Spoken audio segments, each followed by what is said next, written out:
नमस्कार आदाब, मैं Shamsher Ali, founder of Vivo chemistry YouTube channel. आज की इस वीडियो में हम लोग 10th क्लास केमिस्ट्री का पहला chapter chemical reaction and equation यानी रासायनिक अभिक्रिया एवं समीकरण को वन शॉट में यानी इस पूरे वीडियो में कवर करने वाले हैं। हम कोशिश करेंगे कि इंपॉर्टेंट टॉपिक ही इसमें सिलेक्ट करें और ताकि आपको ज्यादा से ज्यादा फायदा मिल सके। तो चलिए शुरू करते हैं। देखिए, इस चैप्टर 1 में जो रासायनिक अभिक्रिया एवं समीकरण है, इस चैप्टर 1 में आपको सबसे पहले क्या पढ़ना है? सबसे पहले पढ़ना है परिवर्तन। हम हिंदी मीडियम की बात करेंगे ज्यादातर। देखिए, सबसे पहले आपको पढ़ना है परिवर्तन। अब वैज्ञानिकों के अनुसार परिवर्तन दो प्रकार के होते हैं। कितने प्रकार के? दो प्रकार के। एक को भौतिक परिवर्तन कहते हैं, जबकि दूसरे को रासायनिक परिवर्तन कहते हैं। भौतिक परिवर्तन किसे कहते हैं? वैसा परिवर्तन जिसमें किसी पदार्थ के भौतिक अवस्था का एक बार किसी दूसरे भौतिक अवस्था में बदल जाने के बाद पुनः वापस उस अवस्था में, भौतिक अवस्था में अगर प्राप्त किया जा सके तो उसे भौतिक परिवर्तन कहते हैं। जैसे इस बात को अगर आप लिखना चाहें तो जो डिफिनीशन हमने बोला उसको आप जरूर नोट कर लीजिएगा। कॉपी में निकाल करके नोट्स बनाना शुरू कर दीजिए, इससे आपको बहुत फायदा होगा। ठीक है, देखिए, जैसे जल से बर्फ बनना, क्या बनना? जल से बर्फ बनना, या दूध से आइसक्रीम बनना, दूध से आइसक्रीम बनना, आइसक्रीम बनना, जल से भाप बनना, जल से भाप बनना, ये सब के सब भौतिक परिवर्तन है। क्यों? क्योंकि जल से बर्फ बन सकता है और पुनः बर्फ से जल भी बन सकता है, और दूध से आइसक्रीम बन सकता है, आइसक्रीम से पुनः दूध भी बन सकता है, और भाप, अगर जल से भाप बन रहा है तो भाप से पुनः जल भी बन सकता है अगर ठंडा करें तो। रासायनिक परिवर्तन में क्या कहता है? देखिए, रासायनिक परिवर्तन में कहता है कि वैसा परिवर्तन जिसमें कोई पदार्थ अपने एक भौतिक अवस्था से दूसरे भौतिक अवस्था में बदलने के बाद पुनः वापस पहली भौतिक अवस्था में नहीं बदलता है, उसे रासायनिक परिवर्तन कहते हैं। और रासायनिक परिवर्तन को रासायनिक अभिक्रिया भी कहा जाता है। और रासायनिक परिवर्तन में नए गुणधर्म वाले नए पदार्थ का निर्माण होता है, इसीलिए इस रासायनिक परिवर्तन को रासायनिक अभिक्रिया भी कहा जाता है। तो अगर एग्जाम्पल की बात करें तो जैसे दूध से दही बनना, दूध से दही बनना, ये आपसे पूछा भी गया है कई बार एग्जाम में। दूध से दही बनना कौन सा परिवर्तन है? लोहा पर जंग लगना, लोहा या चांदी या कॉपर पर जंग लगना, अंगूर का किण्वन होना, अंगूर या किसी भी फल का, या फल का किण्वन, किण्वन का मतलब सड़ना, किण्वन होना। इसी तरीके से पदार्थ का जलना, ये सब के सब क्या है? रासायनिक परिवर्तन है। क्यों? क्योंकि दूध से अगर दही बन गया तो दही से वापस आप दूध नहीं बना सकते। लोहा पर अगर जंग लग गया तो वैसा चमचमाता हुआ आप लोहा प्राप्त नहीं कर सकते।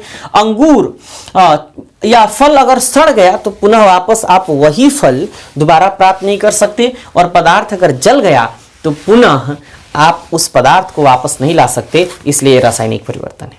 क्लियर हुआ? तो इसको नोट करिए, स्क्रीनशॉट लीजिए और फिर आगे की बात करते हैं। तो अब हम लोग पढ़ेंगे रासायनिक अभिक्रियाएं। तो देखिए, अभी हमने बोला कि भौतिक परिवर्तन और उसके बाद रासायनिक परिवर्तन। तो रासायनिक परिवर्तन रासायनिक अभिक्रियाएं होती हैं जिसमें दो या दो से अधिक पदार्थ आपस में मिलते हैं और नए गुण वाले नए पदार्थ का निर्माण होता है। अब सवाल यह उठता है कि रासायनिक अभिक्रियाएं कितने प्रकार की होती हैं। तो देखिए, सबसे पहले हम बात करेंगे संयोजन अभिक्रिया की। किसकी? संयोजन अभिक्रिया, जिसको अंग्रेजी में कॉम्बिनेशन रिएक्शन कहा जाता है। यह है संयोजन अभिक्रिया। तो कहते हैं कि वैसी रासायनिक अभिक्रिया जिसमें दो अभिकारक, कितने अभिकारक? दो अभिकारक, कितने अभिकारक? दो अभिकारक आपस में मिलकर के एक या एक से अधिक उत्पाद का निर्माण करते हैं उसे क्या कहते हैं, उसे संयोजन अभिक्रिया कहते हैं। यह है आपका मैग्नीशियम, और मैग्नीशियम का फीता, ये रिएक्शन हम कभी आपको जनरली एक्सपेरिमेंट करके भी दिखा देंगे। यह है ऑक्सीजन, आमतौर पर ये रिएक्शन ऐसे ही होती है, मैग्नीशियम का फीता ऑक्सीजन की उपस्थिति में जलाया जाता है, तो मैग्नीशियम ऑक्साइड और थोड़ी मात्रा में हीट एनर्जी भी देता है प्लस लाइट भी देता है। तो ये बात एनसीईआरटी मेंशन नहीं करता, हम मेंशन कर देते हैं, आप लिख लीजिएगा। ये है मैग्नीशियम ऑक्साइड, क्या है, मैग्नीशियम ऑक्साइड। क्लियर हुई बात? अब सुनिए, तो ये होगा आपका क्या, संयोजन अभिक्रिया। संयोजन अभिक्रिया के और भी एग्जाम्पल, छोटे छोटे आप एग्जाम्पल लिख सकते हैं। हाइड्रोजन और ऑक्सीजन आपस में मिलता है तो फिर जल का निर्माण होता है। रिएक्शन को बैलेंस कर लीजिएगा, है ना, तो रिएक्शन को काफी आसानी से आप बैलेंस भी कर सकते हैं। ये संयोजन अभिक्रिया का उदाहरण है। इसी तरीके से आप हाइड्रोजन और क्लोरीन को प्रकाश की उपस्थिति में काफी आसानी से, प्रकाश की उपस्थिति में या सूर्य का प्रकाश जो कह लो, सूर्य के प्रकाश की उपस्थिति में दोनों की रिएक्शन कराते हैं, हाइड्रोजन क्लोराइड गैस बनता है, रिएक्शन को बैलेंस कर लेते हैं। यह है हाइड्रोजन क्लोराइड गैस। तो यह संयोजन अभिक्रिया का एग्जाम्पल है जो आपसे कई बार एग्जाम में पूछा गया है। तो चलिए नेक्स्ट की बात करते हैं।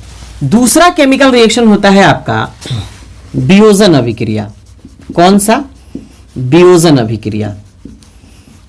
वियोजन अभिक्रिया, अंग्रेजी में इसको क्या कहते हैं, डीकंपोजिशन रिएक्शन। क्या कहते हैं? Decomposition reaction. चलिए लिख ही देते हैं, हालांकि थोड़ा सा समय लगेगा लेकिन बात और कुछ नहीं है।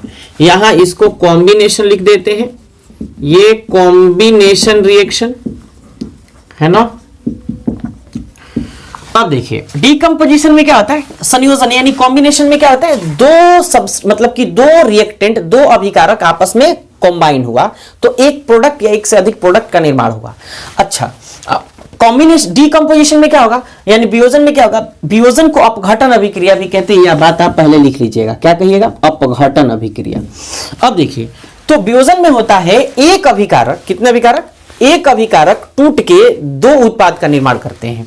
तो कहेंगे कि वैसी रासायनिक अभिक्रिया जिसमें एक अभिकारक टूटकर दो या दो से अधिक उत्पाद का निर्माण करते हैं, उसे क्या कहेंगे, उसे वियोजन या अपघटन अभिक्रिया या डीकंपोजिशन रिएक्शन कहेंगे। तो यह है कैल्शियम कार्बोनेट, जिसको चूना पत्थर, चूना पत्थर या संगमरमर के नाम से जाना जाता है। इसको हमने क्या किया, गर्म किया, और गर्म करते हैं तो क्या देते हैं, उष्मा देते हैं, हीट एनर्जी देते हैं।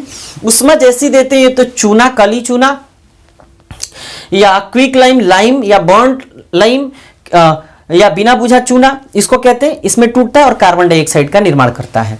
इसी तरीके से FeSO4 को जैसे ही हम लोग उष्मा देते हैं तो उष्मा यानी फेरस सल्फेट, इसका नाम क्या है, फेरस सल्फेट। ये कैल्शियम कार्बोनेट था ऊपर वाला और ये फेरस सल्फेट। जैसे ही उष्मा देते हैं तो ये क्या बनाता है, आयरन ऑक्साइड, फिर सल्फर डाइऑक्साइड, फिर सल्फर ट्राइऑक्साइड। क्लियर हो गई बात? अब देखिए इसी तरीके से हम अगर लेड नाइट्रेट को गर्म करते हैं, लेड नाइट्रेट को क्या करते हैं, उष्मा देते हैं, तो उष्मा देने के बाद इसका नाम क्या है, लेड नाइट्रेट, लेड नाइट्रेट, सीसा का नाइट्रेट। उष्मा देने के बाद ये लेड ऑक्साइड में टूटता है, थोड़ी मात्रा में नाइट्रोजन डाइऑक्साइड का निर्माण करता है और थोड़ी मात्रा में ऑक्सीजन का निर्माण करता है। कई बार आपसे पूछा गया है कि लेड ऑक्साइड का रंग कैसा होता है, तो लेड ऑक्साइड का रंग पीला होता है। कई बार आपसे यह भी पूछा गया NO2 का रंग कैसा होता है, तो NO2 का रंग भूरा होता है। और लेड नाइट्रेट यानी कि ये सीसा का नाइट्रेट रंगहीन होता है। ऑक्सीजन भी कैसा होता है, रंगहीन होता है। इसको मेंशन कर लीजिए। तो वियोजन अभिक्रिया आपका यहां खत्म हुआ। कहिएगा वैसी रासायनिक अभिक्रिया जिसमें एक अभिकारक टूटकर दो या दो से अधिक उत्पाद का निर्माण करते हैं, उसे वियोजन या अपघटन अभिक्रिया कहते हैं। तो नोट करिए, फिर आगे बढ़ते हैं। तो अब बात करते हैं वियोजन अभिक्रिया कितने प्रकार के होते हैं।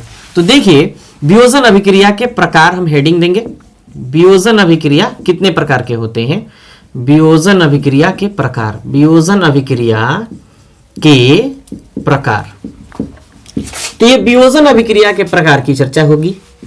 देखिए वियोजन अभिक्रिया तीन प्रकार का होता है। सबसे पहले हम लोग उष्मीय वियोजन अभिक्रिया की बात करेंगे। उष्मीय वियोजन अभिक्रिया। अब ये क्या होता है भाई, उष्मीय वियोजन अभिक्रिया क्या होता है? तो सुनिए, कहता है कि वैसा वियोजन अभिक्रिया, इसको थर्मल डिकम्पोजिशन रिएक्शन कहते हैं। कहेंगे कि वैसा वियोजन अभिक्रिया जो उष्मा के मदद से संपन्न होता है उसे उष्मीय वियोजन अभिक्रिया कहते हैं। जैसे अभी हम लोग कैल्शियम कार्बोनेट के केमिकल रिएक्शन का एग्जांपल देखे थे। इधर कैल्शियम कार्बोनेट को क्या करेंगे, हम उष्मा देंगे। क्या देंगे? उष्मा देंगे। जैसे उष्मा देंगे तो ये कैल्शियम ऑक्साइड यानी चूना और कार्बन डाइऑक्साइड में टूटेगा। अभी फेरस सल्फेट का एग्जांपल लिखा था, लेड नाइट्रेट का एग्जांपल लिखा था यहां। उसी तरीके से अगर जिंक कार्बोनेट को हम गर्म करेंगे यानी उष्मा देंगे इसको, तो उष्मा देने के बाद ये जिंक ऑक्साइड और उसके बाद कार्बन डाइऑक्साइड के रूप में टूट जाएगा। तो जैसे ये टूटेगा तो किसके कारण टूटेगा? उष्मा देने के कारण टूटेगा। और टूटने की ये प्रक्रिया, ये रासायनिक अभिक्रिया कौन सी अभिक्रिया है? तो वियोजन अभिक्रिया है। किसके कारण संपन्न हो रही है? तो उष्मा के कारण संपन्न हो रही है। इसीलिए इस रासायनिक अभिक्रिया को क्या कहते हैं? उष्मीय वियोजन अभिक्रिया या उष्मीय अपघटन अभिक्रिया कहते हैं। क्लियर हो गई बात? चलिए दूसरी बात, दूसरा टाइप होता है प्रकाश वियोजन अभिक्रिया। क्या कहते हैं इसको? प्रकाश वियोजन अभिक्रिया। तो प्रकाश वियोजन अभिक्रिया किसे कहते हैं? फिर से आपके मन में सवाल आता होगा। तो कहेंगे कि वैसा वियोजन अभिक्रिया जो सूर्य के प्रकाश या प्रकाश यानी फोटोन, प्रकाश की उपस्थिति में संपन्न होता है या प्रकाश की मदद से संपन्न होता है, उसे प्रकाश वियोजन अभिक्रिया कहते हैं। जैसे अगर ये सिल्वर ब्रोमाइड है, क्या है? सिल्वर, पहले क्लोराइड का एग्जांपल ले लेते हैं। ये सिल्वर क्लोराइड है। सिल्वर क्लोराइड को जैसे ही सूर्य के प्रकाश में रखते हैं, सूर्य के प्रकाश में यानी फोटोन के उपस्थिति में रखते हैं, तो ये सिल्वर क्लोराइड सिल्वर और क्लोरीन में काफी आसानी से टूट जाता है। जैसे ही टूटता है तो किसके कारण ये टूटा? सूर्य के प्रकाश के कारण यानी प्रकाश के कारण। इसीलिए टूटने की प्रक्रिया क्या है? वियोजन अभिक्रिया। और वियोजन अभिक्रिया किसके कारण हो रही है? प्रकाश के कारण। इसलिए इसको प्रकाश वियोजन अभिक्रिया कहते हैं। इसी तरीके से अगर सिल्वर ब्रोमाइड को सूर्य का प्रकाश दे दें, सूर्य के प्रकाश की उपस्थिति में अगर इसको गर्म कर दें, तो सूर्य के प्रकाश की उपस्थिति में जैसे इसको गर्म करते हैं, गर्म करने के बाद ये सिल्वर और ब्रोमीन के रूप में टूट जाता है। जैसे ही टूटता है तो टूटने के बाद, जैसे टूटता है तो टूटने के बाद ये किसके कारण टूटता है? तो प्रकाश के कारण। तो प्रकाश वियोजन अभिक्रिया। अब मजेदार बात यह है कि ब्लैक एंड व्हाइट फोटोग्राफी में, नोट करके लिखिएगा, ब्लैक एंड व्हाइट फोटोग्राफी में, व्हाइट फोटोग्राफी में silver bromide AgBr silver bromide के प्रकाश वियोजन अभिक्रिया का यूज किया जाता है। प्रकाश वियोजन अभिक्रिया का यूज किया जाता है। बात क्लियर हो गई? तो चलिए अगली बात कर लेते हैं। देखिए तीसरा होता है आपका इलेक्ट्रिकल डिकम्पोजिशन रिएक्शन, मतलब कि विद्युत वियोजन अभिक्रिया। हिंदी में क्या कहते हैं? विद्युत वियोजन अभिक्रिया। ये विद्युत वियोजन अभिक्रिया जो होता है, ये काफी नाम से ही फिर से स्पष्ट हो रहा है कि ये विद्युत के कारण, विद्युत धारा के कारण संपन्न होगा। मतलब वियोजन अभिक्रिया तो होगा लेकिन विद्युत धारा के कारण संपन्न होगा। तो कहिएगा कि वैसा वियोजन अभिक्रिया जो विद्युत धारा के कारण संपन्न होता है उसे विद्युत वियोजन अभिक्रिया कहते हैं। जैसे अगर हम लोग सोडियम क्लोराइड का एक एक्वस सॉल्यूशन यानी जलीय विलयन लेते हैं और विद्युत धारा जैसे ही प्रवाहित कराते हैं, तो प्रवाहित कराने के बाद सोडियम का केटायन और 2 क्लोराइड आयन प्राप्त होता है। इस रिएक्शन को हम लोग ऐसे भी लिख सकते हैं, NaCl ये एक्वस और यहां विद्युत धारा और ये सोडियम और ये क्लोरीन। क्लियर? तो ये क्लोरीन गैस के फॉर्म में प्राप्त होता है यहां, और सोडियम यहां सॉलिड के फॉर्म में। क्लियर हो गया? तो अब ये रासायनिक अभिक्रिया जो है ये जो रासायनिक अभिक्रिया है, बताइए आप कि क्या होगा? देखिए ये रासायनिक अभिक्रिया यानी वियोजन अभिक्रिया है। क्यों? क्योंकि सोडियम और क्लोराइड आयन, सोडियम केटायन और क्लोराइड आयन में टूट रहा है, यानी सोडियम और क्लोरीन में टूट रहा है। तो सोडियम और क्लोरीन में जब टूट रहा है तो किसके कारण टूट रहा है? विद्युत धारा प्रवाहित करने के कारण। इसीलिए इस रासायनिक अभिक्रिया को विद्युत वियोजन अभिक्रिया कहा जाता है। तो चलिए इसको नोट करिए, हम आगे की बात करते हैं।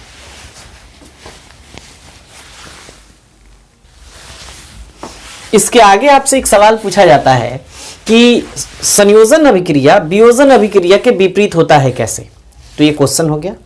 अब इसका आंसर सुनिए और लिखिए। कहिएगा कि संयोजन अभिक्रिया में दो अभिकारक आपस में मिलकर के एक उत्पाद का निर्माण करता है, जबकि वियोजन अभिक्रिया में एक अभिकारक टूटकर वियोजित होकर अपघटित होकर दो या दो से अधिक उत्पाद का निर्माण करते हैं। इसलिए संयोजन अभिक्रिया वियोजन अभिक्रिया के विपरीत होता है। और एक एक रिएक्शन लिख दीजिएगा। मैग्नीशियम ऑक्साइड वाला एक रिएक्शन संयोजन अभिक्रिया के लिए और कैल्शियम कार्बोनेट वाला ये वियोजन अभिक्रिया के लिए। क्लियर हो गई बात। चलिए एक और अब आपसे सवाल पूछा जाता है कि संतुलित रासायनिक समीकरण किसे कहते हैं। तो कहिएगा कि वैसा रासायनिक समीकरण जो द्रव्यमान संरक्षण के नियम का पालन करता है, या किसी रासायनिक अभिक्रिया के अभिकारक एवं उत्पाद के परमाणु की संख्या आपस में बराबर होती है, या द्रव्यमान आपस में बराबर होते हैं, तो उसे संतुलित रासायनिक समीकरण कहा जाता है। अब सवाल यह भी आपसे पूछा जाता है कि रासायनिक समीकरण को संतुलित करना क्यों आवश्यक है। तो देखिए, रासायनिक समीकरण हमेशा द्रव्यमान संरक्षण के नियम का पालन करते हैं, इसलिए रासायनिक समीकरण को संतुलित करना आवश्यक होता है। ये 3 क्वेश्चन बहुत ही इंपॉर्टेंट है, VVI है, नोट कर लीजिएगा। चलिए आगे टॉपिक की बात करते हैं। जो एनसीईआरटी का क्वेश्चन होगा ऐसे ही बोलते चले जाएंगे, आप लिखते चले जाइएगा। चलिए अब सवाल उठता है कि ऊष्माक्षेपी अभिक्रिया किसे कहते हैं। तो देखिए, ऊष्माक्षेपी अभिक्रिया, ऊष्माक्षेपी अभिक्रिया, ऊष्माक्षेपी का मतलब क्या होता है, ऊष्मा अवक्षेप करे, उत्सर्जित करे। तो ऊष्माक्षेपी अभिक्रिया किसे कहते हैं ये हमको जानना है। तो कहेंगे कि वैसी रासायनिक अभिक्रिया जिसमें उत्पाद के निर्माण के साथ साथ ऊष्मा का भी उत्सर्जन होता है, ऊष्मा का भी निर्माण होता है, उसे ऊष्माक्षेपी अभिक्रिया कहा जाता है। जैसे आपने कभी देखा होगा खैनी खाने वाले लोगों को, तंबाकू खाने वाले लोगों को, दुकानदार को चूना मार्केट से खरीद के लाते हैं और पानी में डालते हैं, ये जल में डालते हैं। जैसे ही जल में डालते हैं तो ये कैल्शियम हाइड्रोक्साइड यानी कि बुझा हुआ चूना का निर्माण होता है, और उसके बाद अधिक मात्रा में केवल और केवल ऊष्मा का निर्माण होता है। जैसे ही उसको टच करते हैं बर्तन को जिसमें इसको भिंगाया जाता है चूना को, तो काफी तेज मतलब महसूस होता है कि वो गर्म है, काफी महसूस हो मतलब कि काफी महसूस होता है कि गर्म होता है, मतलब कि वो गर्म है। तो जैसे टच करते हैं हमको गर्म महसूस होता है। इसका मतलब क्या, वो ऊष्मा के कारण गर्म महसूस हो रहा है। तो वैसी रासायनिक अभिक्रिया जिसमें उत्पाद के निर्माण के साथ साथ ऊष्मा का भी निर्माण होता है उसे ऊष्माक्षेपी अभिक्रिया कहते हैं। इसको क्या कहते हैं, कैल्शियम हाइड्रोक्साइड का बहुत सारा नाम है। कैल्शियम हाइड्रोक्साइड का पहले IUPAC नेम लिख देते हैं। ये कैल्शियम हाइड्रोक्साइड है, कैल्शियम हाइड्रोक्साइड। कैल्शियम हाइड्रोक्साइड के बाद इसको कहते हैं बुझा हुआ चूना। क्या कहते हैं, बुझा हुआ चूना, या इसी को कहा जाता है जलीय चूना। क्या कहा जाता है, जलीय चूना। इसी को कहा जाता है दूधिया चूना। क्या कहा जाता है, दूधिया चूना। कई बार ये सवाल, सब के सब सवाल आपसे पूछे गए हैं।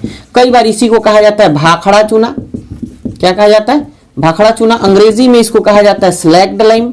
क्या कहा जाता है, स्लैग्ड लाइम, या एक्वस लाइम। क्या कहा जाता है, एक्वस लाइम। ये सब के सब इसके नाम है। क्लियर हो गया। अब एक स्पेशल नोट, कहिएगा कि शाक सब्जियों का, किसका, शाक सब्जियों का विघटित होकर, क्या होके, विघटित होकर कंपोस्ट का बनना। कंपोस्ट का मतलब क्या, खाद। कंपोस्ट का मतलब क्या होता है, खाद।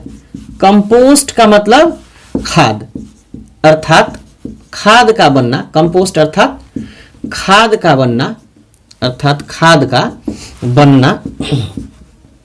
बनना ऊष्माक्षेपी अभिक्रिया है। कौन सी अभिक्रिया है, ऊष्माक्षेपी अभिक्रिया है।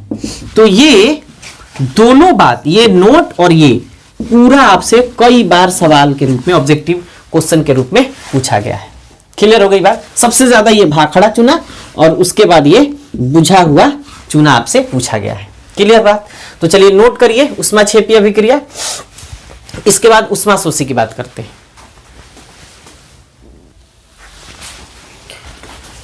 तो अब है उष्माशोषी अभिक्रिया। कौन सी अभिक्रिया? उष्माशोषी अभिक्रिया। तो ध्यान से सुनिए, उष्माशोषी अभिक्रिया किसे कहते हैं? नाम से स्पष्ट है कि उष्मा का अवशोषण होगा। कहिएगा कि वैसी रासायनिक अभिक्रिया जिसमें उष्मा का अवशोषण होता है, यानी उष्मा ली जाती है अभिकारक के द्वारा, तो उसे उष्माशोषी अभिक्रिया कहते हैं। मतलब साफ है कि अगर इसको गलाना है तो ये उष्मा जब तक नहीं देंगे तब तक ये नहीं गलेगा, अर्थात ये उष्मा लेगा तो गलेगा। तो उस अभिक्रिया को उष्माशोषी अभिक्रिया कहेंगे। जैसे अगर मिट्टी के बर्तन को पकाना है तो उष्मा का अवशोषण करता है, तब वो सख्त होता है, कठोर होता है, तो उष्माशोषी अभिक्रिया है। उसी तरीके से कैल्शियम कार्बोनेट यानी संगमरमर को काफी गर्म किया जाए तो काफी आसानी से, अब गर्म करेंगे तो उष्मा लेगा तो टूटेगा। क्या होगा? टूटेगा। तो जब टूटेगा तो उष्माशोषी अभिक्रिया हुआ। तो देखिए, कहिएगा कि वैसी रासायनिक अभिक्रिया जिसमें उष्मा का अवशोषण होता है उसे उष्माशोषी अभिक्रिया कहते हैं। साफ दिख रहा है कि नहीं दिख रहा है? चेक कर लिया जाए। बिल्कुल दिख रहा है। तो ये उष्माशोषी अभिक्रिया। अब कहिएगा कि एक एग्जांपल बताइए। तो देखिए, जितने वियोजन अभिक्रिया होते हैं, जो उष्मीय वियोजन अभिक्रिया होते हैं, जैसे फेरस सल्फेट को हमने क्या किया? उष्मा दिया। क्या दिया? उष्मा दिया। तो उष्मा देने के कारण ये फेरस सल्फेट टूटता है। उष्मा देने के कारण ये फेरस सल्फेट टूटता है, और फेरस सल्फेट टूट करके पहले आयरन ऑक्साइड और फिर सल्फर डाइऑक्साइड और फिर उसके बाद सल्फर ट्राइऑक्साइड का निर्माण करता है। इसी तरीके से अगर लेड नाइट्रेट को गर्म करेंगे, अभी हमने इसको बताया भी था, तो लेड नाइट्रेट को पुनः उष्मा देंगे तो उष्मा देने के बाद ये लेड ऑक्साइड में टूटेगा, फिर नाइट्रोजन डाइऑक्साइड या नाइट्रिक ऑक्साइड में टूटेगा, फिर ऑक्सीजन के रूप में टूटेगा। फिर कैल्शियम कार्बोनेट को अगर उष्मा दे देंगे तो उष्मा देने के बाद ये कैल्शियम ऑक्साइड के रूप में टूटेगा, फिर कार्बन डाइऑक्साइड के रूप में टूटेगा। अगर जिंक कार्बोनेट को हम उष्मा दे देंगे तो ये जिंक ऑक्साइड के रूप में टूटेगा, कार्बन डाइऑक्साइड के रूप में टूटेगा। तो ये सब के सब अभिक्रियाएं, जितनी वियोजन अभिक्रियाएं, उसमें वियोजन अभिक्रियाएं हैं, किसके कारण हो रही है? उष्मा देने के कारण हो रही है। और उष्मा का ये क्या करते हैं? Zinc carbonate, calcium carbonate, lead carbonate, ferrous sulphate, ये सब अवशोषण करते हैं, तब टूटते हैं। इसलिए इस रासायनिक अभिक्रिया को क्या कहते हैं? इस रासायनिक अभिक्रिया को उष्माशोषी अभिक्रिया कहते हैं। बात क्लियर हो गई? तो चलिए इसको नोट करिए और फिर आगे की बात करते हैं। देखिए, अब आपसे सवाल पूछा जाता है कि श्वसन एक उष्माक्षेपी अभिक्रिया है कैसे? तो कहिएगा कि जब हम भोजन करते हैं, सवाल लिख लीजिएगा उसके बाद आंसर। जब हम भोजन करते हैं तो भोजन में मौजूद कार्बोहाइड्रेट पेट में जाता है और काफी आसानी से ग्लूकोज में तब्दील हो जाता है, बदल जाता है। अब ग्लूकोज हमारे शरीर में मौजूद, हमारे शरीर के कोशिकाओं में मौजूद ऑक्सीजन से रिएक्शन करता है और रिएक्शन करके कार्बन डाइऑक्साइड, जल, उष्मा और उसके बाद ऊर्जा का निर्माण करता है। तो इस पूरे रासायनिक अभिक्रिया को श्वसन कहा जाता है। और इस श्वसन की अभिक्रिया में CO2 निकलता है तो हम क्या करते हैं? नाक से छोड़ते हैं। तो इस अभिक्रिया को क्या कहते हैं? श्वसन कहते हैं। इस पूरे रासायनिक अभिक्रिया में उष्मा का भी निर्माण होता है। किसका निर्माण होता है? उष्मा का भी निर्माण होता है। यानी श्वसन रासायनिक अभिक्रिया में उष्मा का निर्माण होता है। कैसे समझेंगे कि उष्मा का निर्माण होता है? नाक को ऐसे हाथों से ढक लीजिए और फिर बोलिए, आपको उष्मा गर्मी का महसूस होगा, है ना? तो श्वसन रासायनिक अभिक्रिया में उष्मा का निर्माण होता है, इसलिए श्वसन को उष्माक्षेपी अभिक्रिया का निर्माण, उष्माक्षेपी अभिक्रिया भी कहते हैं। क्योंकि वैसी रासायनिक अभिक्रिया जिसमें उत्पाद के निर्माण के साथ साथ उष्मा का भी निर्माण हो, उसे उष्माक्षेपी अभिक्रिया कहते हैं। बात क्लियर हो गई? चलिए आगे बढ़ते हैं। अब हमको पढ़ना है विस्थापन अभिक्रिया। क्या पढ़ना है? विस्थापन अभिक्रिया। पूरी एनसीईआरटी हम बढ़िया से एकदम इसमें निचोड़ेंगे और आपको यकीन दिलाएंगे कि आपकी तैयारी इससे काफी बेहतर हो सकती है। अभी नहीं भी पढ़ा होगा आपने तो बहुत ही बेहतर तैयारी हो सकती है। विस्थापन अभिक्रिया किसे कहते हैं? देखो, विस्थापन का मतलब होता है एक जगह से दूसरी जगह केवल डिस्प्लेस कर देना। मतलब ये यहां है, जैसे मान के चलो अभी हम यहां हैं, अभी बिहार में है, तो अभी बिहार से कोई आया, हमको उठा के लेके गया दिल्ली और खुद वो आकर के बिहार में बैठ गया, तो इसको क्या कहेंगे? विस्थापन कहेंगे। या आसानी से समझते हैं। ये देखिए, ये यहां कैप है, ये मार्कर है। तो क्या किया, मार्कर अगर ज्यादा पावरफुल है, बड़ा है, तो इसको इसके जगह से हटा के और इसको इसके जगह पर बैठ गया और ये कैप उसके जगह पे चला गया जहां ये मार्कर था। तो इसमें कुछ होता नहीं है, जनरली केवल जगह बदल जाता है। क्या होता है, जगह बदल जाता है। तो देखिए कहेंगे कि वैसी रासायनिक अभिक्रिया जिसमें कोई अधिक क्रियाशील धातु अपने से कम क्रियाशील धातु या अधातु को उसके जगह से विस्थापित कर देता है, तो उसे विस्थापन अभिक्रिया कहते हैं या एकल विस्थापन अभिक्रिया भी कहते हैं। जैसे अगर हम जिंक के एक टुकड़े को सल्फ्यूरिक अम्ल के एक विलयन में डालें, जैसे ही डालेंगे तो यहां जिंक सल्फेट का निर्माण होगा और जिंक सल्फेट के निर्माण होने के साथ साथ हाइड्रोजन गैस का भी निर्माण होगा। अब कहिएगा कैसे, तो कहिएगा देखिए, ये जिंक का एक टुकड़ा है, ये जिंक का एक क्या है, टुकड़ा है, और ये सल्फ्यूरिक अम्ल का एक बाल्टी है। ये क्या है, बाल्टी है। और ये जैसे जिंक के टुकड़े को हम इसमें डालते हैं तो जिंक हाइड्रोजन से, ध्यान से सुनिए, जिंक हाइड्रोजन से ज्यादा क्रियाशील होता है और ज्यादा क्रियाशील होने के कारण जिंक हाइड्रोजन को उसके जगह से विस्थापित कर देता है। जैसे विस्थापित करता है बेचारा हाइड्रोजन दूर भाग जाता है, और जैसे ही दूर भाग जाता है मतलब इस विलयन में से बाहर निकल जाता है, और हाइड्रोजन का जगह कौन ले लेता है, जिंक ले लेता है, और ये जिंक सल्फेट का निर्माण हो जाता है। किसका, जिंक सल्फेट। और आपसे सवाल पूछा जाता है जिंक सल्फेट का रंग कैसा होता है, तो उजला यानी सफेद यानी व्हाइट होता है। इतनी बात क्लियर। इसी तरीके से अगर कॉपर के एक टुकड़े को आयरन सल्फेट के यानी कि फेरस सल्फेट के विलयन में अगर इसको डाला जाए, तो डालने के बाद ये कॉपर सल्फेट CuSO4 एक्वस और फिर आयरन का निर्माण होता है। क्लियर। अच्छा,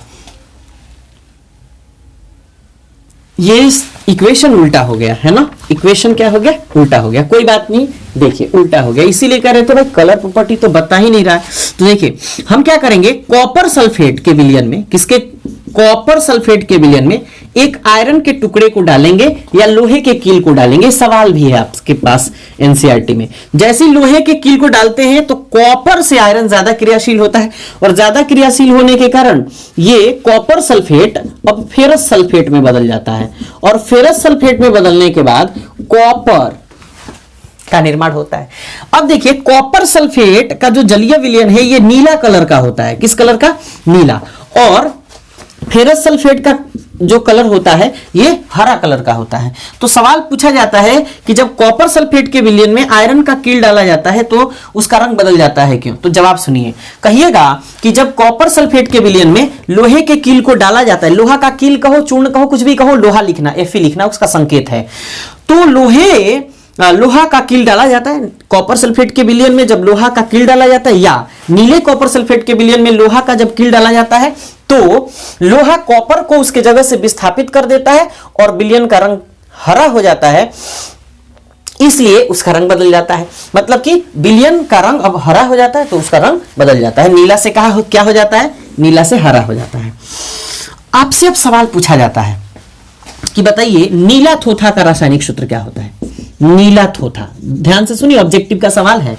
नीला थोथा को तूतिया भी कहा जाता है। क्या कहा जाता है, तूतिया, या इसी को कहा जाता है नीला कशिश। क्या कहा जाता है, नीला कशिश। तो नीला कशिश का रासायनिक सूत्र क्या होता है, CuSO4.5H2। ये जल के क्रिस्टल हैं। कितने क्रिस्टल हैं, 5 क्रिस्टल हैं। इसी तरीके से हरा थोथा, कौन सा, हरा थोथा या हरा कशिश, हरा कशिश का सवाल आपसे पूछा जाता है ऑब्जेक्टिव के तौर पर कि बताइए हरा कशिश का रासायनिक सूत्र क्या होता है, तो कहिएगा FeSO4 और 7H2। इसमें जो जल के क्रिस्टल होते हैं 7 होते हैं, इसमें जो जल के क्रिस्टल होते हैं वो 5 होते हैं। तो ये FeSO4 7H2। इसी तरीके से आपसे पूछा जाता है कि उजला थोथा का रासायनिक सूत्र क्या होता है।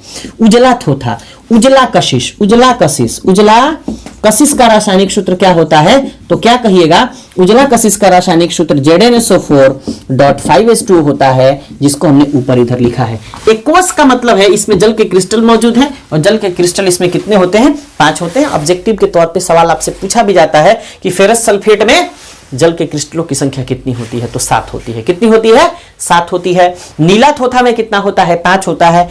उजला थोथा में कितना होता है, 5 होता है। इसी तरीके से आपसे एक सवाल पूछा जाता है कि बताइए एप्सम का रासायनिक सूत्र क्या होता है। अगर रासायनिक सूत्र आपको पूरा जानना है तो एक वीडियो हमने बनाया रासायनिक सूत्र के ऊपर, पूरा डिटेल वीडियो, 50 उसमें केमिकल फॉर्मूला है, रासायनिक सूत्र है, जाकर के जरूर देखिएगा, उसको नोट कर लीजिएगा। एप्सम का रासायनिक सूत्र क्या होता है, तो ये MgSO4.7H2 होता है। काफी फेमस सवाल है, कई बार आपसे पूछा गया है, कई बार।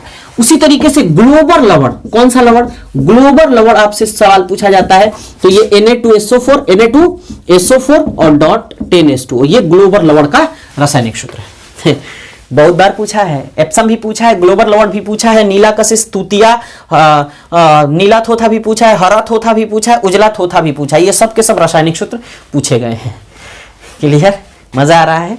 तो चलिए इसको नोट करिए, डिफिनीशन सहित, डिफिनीशन जरूर नोट कर लीजिएगा और पूरा का पूरा एकदम नोट्स बनाइए नीचे की तरफ, और फिर आगे की तरफ बात करते हैं। तो अब हम लोग पढ़ेंगे द्विविस्थापन अभिक्रिया। कौन सी अभिक्रिया, द्विविस्थापन अभिक्रिया, द्विविस्थापन अभिक्रिया। कमेंट करके जरूर बताइए आपको ये कैसा फील हो रहा है क्लास, है ना। द्विविस्थापन अभिक्रिया किसे कहते हैं, डबल डिस्प्लेसमेंट रिएक्शन किसे कहते हैं, तो कहिएगा कि वैसा विस्थापन अभिक्रिया जिसमें दो आयनों का अदला बदली होता है। क्या होता है, दो आयनों का अदला बदली होता है। एक जो ज्यादा पावरफुल होता है उसको अपनी जगह से दूसरे की जगह से हटाता है, यानी ज्यादा रिएक्टिव, ज्यादा क्रियाशील होता है, तो दूसरे तत्व को उसकी जगह से हटाता है। तो जो हटता है, मतलब जिसने हटाया, यानी जो हटा, वह जो हटाया उसका जाके स्थान ले लेता है। मतलब आप वहां बैठे हैं, हम यहां बैठे हैं, ठीक। हमने क्या किया कि आपको वहां से खींच के ऐसे नाक पकड़ा और खींच लिया। जैसी खींच के बहरी इधर किए और आपके जगह पर जाके बैठे, तब तक आपने क्या किया, हमारा वाला जगह या इधर वाला छेका लिया। तो ये वाली अभिक्रिया क्या हो जाएगी, द्विविस्थापन। मतलब दो बार विस्थापन होता है, एक इधर से आता है तो एक इधर से जाता है ना। तो देखिए, कहिएगा कि वैसा विस्थापन अभिक्रिया जिसमें दो आयनों का अदला बदली होता है उसे द्विविस्थापन अभिक्रिया कहते हैं। जैसे एग्जाम्पल लिखिएगा तो क्या लिखिएगा, कहिएगा कि ये है बेरियम क्लोराइड का एक्वस सॉल्यूशन। बड़ी फेमस एग्जाम्पल है, बहुत बार पूछा गया है कि ये कौन सी अभिक्रिया है, तो कहा जाता है द्विविस्थापन अभिक्रिया। और सोडियम सल्फेट, दोनों के एक्वस सॉल्यूशन को हमने क्या किया, लिया और दोनों को एक दूसरे में डाल दिया। इसका बाल्टी, इसका बाल्टी, एक में सोडियम सल्फेट, एक में बेरियम क्लोराइड, दोनों को मान के चलो सोडियम सल्फेट को ही उस बेरियम क्लोराइड की बाल्टी में डाल दिया। जैसे डालते हैं तो क्या बनता है, देखो पहले बनता है बेरियम सल्फेट BaSO4 और इसका ना व्हाइट पीपीटी बनता है। व्हाइट पीपीटी मतलब उजला अवक्षेप बनता है, उजला अवक्षेप। और अवक्षेप को सूचित करने के लिए डाउन द एरो मार्क का इस्तेमाल किया जाता है। और अवक्षेप कैसा होता है, ठोस होता है, इसलिए सॉलिड लिखेंगे। और इसी के साथ साथ और क्या बनता है, सोडियम क्लोराइड का एक्वस सॉल्यूशन, सोडियम क्लोराइड का एक्वस सॉल्यूशन बनता है। तो बेरियम सल्फेट क्या है, एक सॉल्ट है, लवण है, और सोडियम क्लोराइड भी एक लवण है। विस्थापन अभिक्रिया और द्विविस्थापन अभिक्रिया में हमेशा लवण का निर्माण होता है, ये याद रखिएगा। तो ये व्हाइट पीपीटी यानी उजला अवक्षेप, ये सोडियम क्लोराइड का जलीय विलयन बनता है। अब सवाल उठता है कि ये व्हाइट पीपीटी का मतलब क्या, उजला अवक्षेप का मतलब क्या। देखिए, अवक्षेप ऐसा एक रासायनिक पदार्थ होता है जो लगभग ठोस अवस्था में होता है, लेकिन वास्तविक ठोस नहीं होता, 100% ठोस नहीं होता, लेकिन लगभग ठोस होता है। जैसे दलदल होता है, मतलब भूमि की तरह दिखता है, एकदम स्थल की तरह दिखेगा, लेकिन स्थल की तरह लगता नहीं है। जैसे पैरवा डालते हैं उसमें तो नीचे चला जाता है पैर, है ना। तो वास्तविक ऊपर से दिखता है लेकिन वास्तविक होता नहीं है। तो उसी तरीके से है ये बेरियम सल्फेट और सोडियम क्लोराइड। अब सवाल उठता है, अब सवाल आपसे पूछा जाता है कि बताइए अवक्षेपण अभिक्रिया किसे कहते हैं। अवक्षेपण अभिक्रिया किसे कहते हैं। तो देखिए, वैसी रासायनिक अभिक्रिया जिसमें अवक्षेप का निर्माण होता है उसे अवक्षेपण अभिक्रिया कहते हैं, और उसका यही एग्जाम्पल है। और इससे सवाल बहुत बार पूछा गया है, ये वाला जो रिएक्शन है बहुत बार सवाल पूछा है। क्लियर, तो इसको नोट कर लीजिए और हम लोग अगले टॉपिक की बात करते हैं। देखिए, अब हम लोग उपचयन अभिक्रिया की बात करेंगे। उपचयन अभिक्रिया मतलब ऑक्सीकरण अभिक्रिया, इसी को और क्या कहा जाता है, ऑक्सीकरण अभिक्रिया, ऑक्सीकरण अभिक्रिया। ठीक है, तो देखिए कहता है कि वैसी रासायनिक अभिक्रिया जिसमें ऑक्सीजन का योग होता है या हाइड्रोजन का ह्रास होता है उसे ऑक्सीकरण अभिक्रिया कहते हैं। जैसे अगर हम लोग मैग्नीशियम और ऑक्सीजन का केमिकल रिएक्शन देखें, इसमें मैग्नीशियम ऑक्सीजन से काफी आसानी से रिएक्शन करता है और मैग्नीशियम ऑक्साइड का निर्माण करता है। तो इसमें क्या हुआ, मैग्नीशियम से ऑक्सीजन जुड़ा, इसलिए यह रासायनिक अभिक्रिया ऑक्सीकरण या उपचयन अभिक्रिया है। इसी तरीके से जिंक को ऑक्सीजन के साथ गर्म करेंगे तो ये काफी आसानी से जिंक ऑक्साइड का निर्माण करेगा। तो जिंक ऑक्साइड का जब निर्माण करेगा तो इसमें क्या हुआ, जिंक में ऑक्सीजन जाके जुड़ा, इसलिए कौन सी अभिक्रिया, कौन सी अभिक्रिया, उपचयन या ऑक्सीकरण अभिक्रिया। आगे की बात करते हैं। अगर ये कॉपर ऑक्साइड, ध्यान से सुनिएगा, कॉपर ऑक्साइड हाइड्रोजन से रिएक्शन किया तो रिएक्शन करने के बाद कॉपर और H2O का निर्माण करता है। तो देखिए यहां इसमें और इसमें दोनों में आपने देखा कि हाइड्रोजन यहां अकेले था लेकिन यहां ऑक्सीजन जुड़ा, तो इस रासायनिक अभिक्रिया को उपचयन क्या कहेंगे, उपचयन या ऑक्सीकरण कहेंगे। क्या कहेंगे, उपचयन या ऑक्सीकरण रासायनिक अभिक्रिया कहेंगे। अब जरा ध्यान से सुनिए। अब सवाल यह उठता है कि उपचायक क्या होते हैं या ऑक्सीकारक क्या होते हैं। उपचायक क्या कहते हैं, उपचायक या ऑक्सीकारक, ऑक्सीकारक। सवाल आपसे कई बार पूछा गया है कि ऑक्सीकारक किसे कहते हैं, तो कहिएगा वैसे पदार्थ जो रासायनिक अभिक्रिया में ऑक्सीजन की मात्रा को बढ़ाते हैं या हाइड्रोजन की मात्रा को कम करते हैं उसे ऑक्सीकारक कहते हैं। ये 10th लेवल के लिए डिफिनीशन बहुत है। अब कहिएगा कि ये ऑक्सीकारक कौन कौन से हो सकते हैं, तो देखिए जितने अधातु होते हैं, जितने अधातु होते हैं कार्बन और हाइड्रोजन को छोड़ के, वो सब के सब ऑक्सीकारक होते हैं। यहां ऑक्सीजन क्या है, ऑक्सीकारक है। ऑक्सीजन क्या है, ऑक्सीकारक है। क्लियर। अभी मैग्नीशियम की बात बाद में करते हैं। तो सभी कार्बन कमा हाइड्रोजन को छोड़कर कई बार कार्बन दोनों हो जाता है ना, छोड़कर सभी अधातु, सभी अधातु क्या कहलाते, उपचायक या ऑक्सीकारक। उसके बाद KMnO4 पोटेशियम पर मैग्नेट, ठीक है, K2Cr2O7 पोटेशियम डाइक्रोमेट, है ना, ये सब के सब क्या कहलाते हैं, ऑक्सीकारक कहलाते हैं। क्या कहलाते हैं, ऑक्सीकारक। नवजात ऑक्सीजन ये ऑक्सीकारक कहलाते हैं। अब सवाल है कि उपचयन के बाद अपचयन अभिक्रिया किसे कहते हैं, अपचयन अभिक्रिया। ध्यान से सुनिएगा, कौन सी अभिक्रिया, अपचयन अभिक्रिया। तो कहिएगा कि वैसा रासायनिक अभिक्रिया जिसमें हाइड्रोजन का योग और ऑक्सीजन का वियोग होता है, ऑक्सीजन भाग जाता है, दूर हट जाता है, ह्रास होता है ऑक्सीजन का, उस रासायनिक अभिक्रिया को क्या कहते हैं, अपचयन अभिक्रिया कहते हैं। अब कहिएगा कि ये कैसे संभव है भाई, ना, तो देखिए ये जो अभी रिएक्शन लिखे थे कॉपर ऑक्साइड और हाइड्रोजन का, इसमें क्या क्या बना था, कॉपर और जल बना था, है ना, H2O बना था, जल नहीं बनता, जलवाष्प बनता है, H2O है, गैसियस स्टेट में है। अब देखिए तो इसमें क्या, हाइड्रोजन का जुड़ना या ऑक्सीजन का ह्रास होना। तो सबसे पहले हाइड्रोजन के जुड़ने की बात कर लेते हैं, हाइड्रोजन के जुड़ने की बात कर लेते हैं। तो देखिए हाइड्रोजन इधर क्लोरीन से जुड़ा, जैसे ही जुड़ा तो HCl बना, जैसे ही HCl बना इसका मतलब क्या, हाइड्रोजन और क्लोरीन की अभिक्रिया HCl जब बनाया तो इस अभिक्रिया में हाइड्रोजन जुड़ने के कारण HCl का निर्माण कर पाया। तो इसलिए इस रासायनिक अभिक्रिया को अपचयन अभिक्रिया कहेंगे, क्योंकि इस अभिक्रिया में हाइड्रोजन जुड़ रहा है किसके साथ, क्लोरीन के साथ। दूसरी तरफ कॉपर ऑक्साइड और इस कॉपर प्रोडक्ट जब बनता है तो दोनों तरफ जब चेक करते हैं तो इसमें और इसमें जब फर्क पाते हैं तो देखिए इसमें ऑक्सीजन था, यहां नहीं है। नहीं है का मतलब क्या, ऑक्सीजन का ह्रास हुआ, और जब ऑक्सीजन का ह्रास हुआ, ऑक्सीजन की कमी हुई, तो इस रासायनिक अभिक्रिया को क्या कहते हैं, अपचयन अभिक्रिया कहते हैं। क्या कहते हैं, अपचयन अभिक्रिया कहते हैं। अब इंटरेस्टिंग बात, अब बात यह आती है कि बताइए फिर अपचयन अभिक्रिया में कौन कौन सी चीजें इस्तेमाल हुई हैं। तो ऑक्सीकारक और अपचायक इस्तेमाल हुआ है।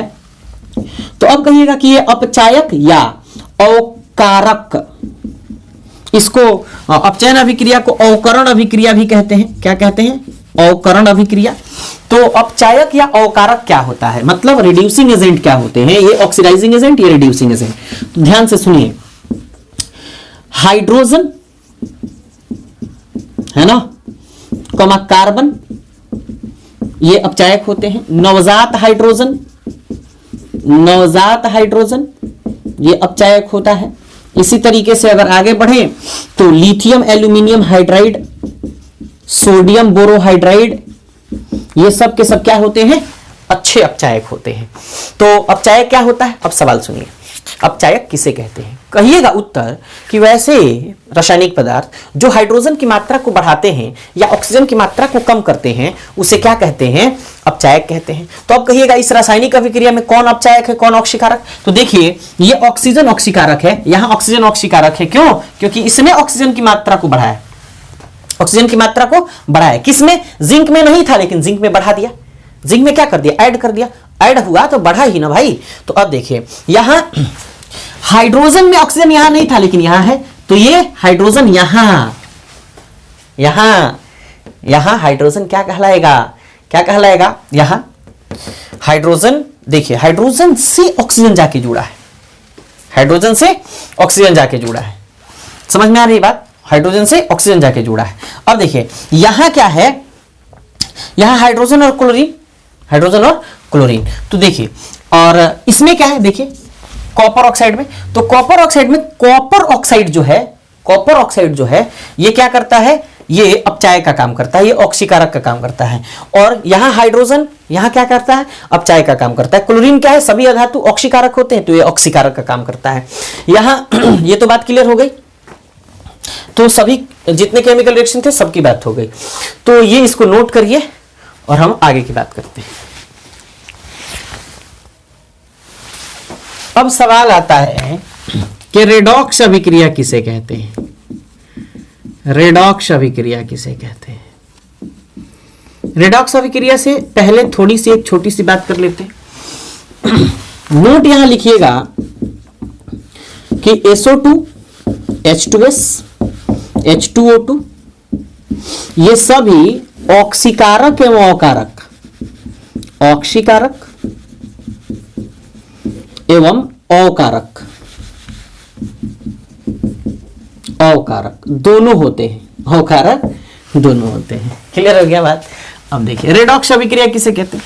कहिएगा कि वैसी रासायनिक अभिक्रिया, रेडॉक्स अभिक्रिया को उपापचय अभिक्रिया भी कहते हैं, ये याद रखिएगा, है ना। इसको मिटा देते हैं, रिएक्शन लिखने में थोड़ी सी परेशानी होगी इसीलिए, है ना। देखिए रेडॉक्स अभिक्रिया को क्या कहते हैं? उपापचय। अब ये रेडॉक्स आया कैसे, पहले इसकी चर्चा कर लेते हैं, थोड़ी सी बात कर लेते हैं, घबराना नहीं है, है ना। देखिए वैसी रासायनिक अभिक्रिया जिसमें रिडक्शन और ऑक्सीडेशन, मतलब कि अपचयन और उपचयन दोनों साथ साथ होता है, उसे रेडॉक्स रिएक्शन कहा जाता है। ये रेड रिडक्शन से और ऑक्स ऑक्सीडेशन से आया, तब ये रेडॉक्स बन गया। अब देखिए ये हमने एक केमिकल रिएक्शन लिखा था अभी, कॉपर ऑक्साइड और हाइड्रोजन का। जैसे ये रिएक्शन होती है तो रिएक्शन होने के बाद क्या बनता है? कॉपर और H2 बनता है। इस अभिक्रिया में आपने देखा कि हाइड्रोजन में यहां ऑक्सीजन नहीं है, लेकिन यहां ऑक्सीजन है, तो ऑक्सीजन इसमें जुड़ रहा है। तो ऑक्सीजन का जुड़ना, ऑक्सीजन का क्या करना? जुड़ना एक ऑक्सीकरण अभिक्रिया है। कौन सी अभिक्रिया है? ऑक्सीकरण या उपचयन अभिक्रिया है। दूसरी तरफ कॉपर ऑक्साइड में से यहां ऑक्सीजन हट जा रहा है, तो इसके और इसके बीच अभिक्रिया कौन सी हो रही है? ऑक्सीजन का हटना, ऑक्सीजन का हटना। यहां ऑक्सीजन का हटना हो रहा है, मतलब O2 का वियोग होना। वियोग होना क्या मतलब क्या है? अपचयन अभिक्रिया। कौन सी अभिक्रिया? अपचयन। तो ऊपर अपचयन, नीचे ऑक्सीकरण हो रहा है, इसलिए इस रासायनिक अभिक्रिया में जब दोनों अभिक्रिया साथ साथ हो रही है तो रेडॉक्स अभिक्रिया कहते हैं। इसको क्या कहते हैं? रेडॉक्स अभिक्रिया कहते हैं। क्लियर हो गई बात? चलिए अब ध्यान से सुनिए। अब कहता है कि संक्षारण किसे कहते हैं? क्या कहता है? संक्षारण किसे कहते हैं? संक्षारण किसे कहते हैं? संक्षारण किसे कहते हैं? तो कहिएगा कि वैसी रासायनिक अभिक्रिया जिसमें कोई धातु अम्ल या वायुमंडलीय ऑक्सीजन से काफी आसानी से अभिक्रिया करके अपने ऊपर एक अवांछनीय पदार्थ का निर्माण कर लेते हैं, उसे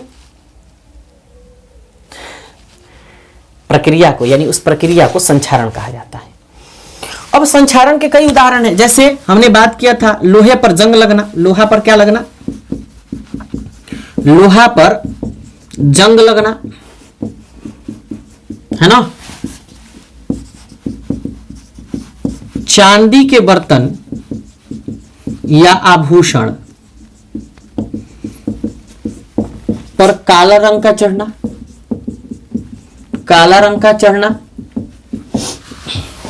कॉपर के बर्तन, कॉपर के बर्तन पर हरे रंग का परत चढ़ना, हरे रंग का परत चढ़ना, ये सब के सब किसके उदाहरण है? संचारण के अच्छे उदाहरण है, जो सवाल कई बार आपसे पूछा है, बहुत बार सवाल पूछा है। जितने टॉपिक हमने आज अभी डिस्कस किए वो सब के सब टॉपिक से सवाल आपसे ऑब्जेक्टिव या सब्जेक्टिव के तौर पे पूछा गया है। कई बार 2 नंबर के, कई बार 1 नंबर के, कई बार 5 नंबर के, दो मर्ज कर देता है, मिला देता है, पूछता है।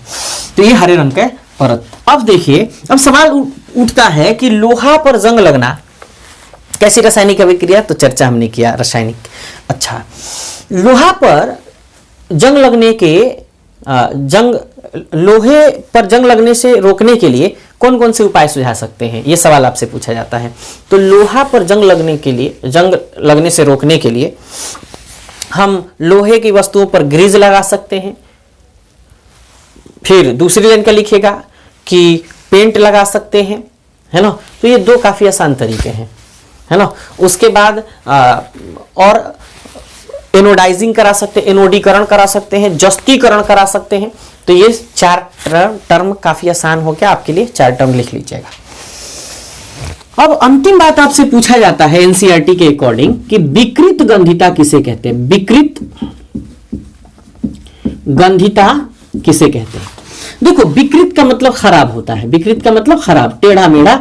अगर मतलब टेस्ट की बात करें तो खराब, और गंधिता का मतलब गंध होता है। क्या होता है? गंध होता है। तो देखिए, जितने वसा और तेल युक्त खाद्य पदार्थ होते हैं, भोजन होते हैं, वो ऑक्सीकरण यानी उपचयन अभिक्रिया के कारण काफी जल्दी खराब हो जाते हैं और उसका स्वाद और गंध दोनों बदल जाता है। इस प्रक्रिया को विकृत गंधिता कहते हैं। तो जनरल भाषा में कहिएगा कि जब हम भोजन करते हैं या जब हम भोजन बनाते हैं, तो भोजन बना देने के बाद भोजन का ऑक्सीकरण हो जाता है, जिससे भोजन का स्वाद और गंध दोनों बदल जाता है। इस प्रक्रिया को विकृत गंधिता कहते हैं। विकृत गंधिता के कारण ही भोजन खराब होता है। भोजन गर्मियों में जब खराब होता है तो विकृत गंधिता के कारण होता है। और विकृत गंधिता एक उपचयन अर्थात ऑक्सीकरण अभिक्रिया है। कौन सी अभिक्रिया? ऑक्सीकरण अभिक्रिया है। कौन सी अभिक्रिया है विकृत गंधिता?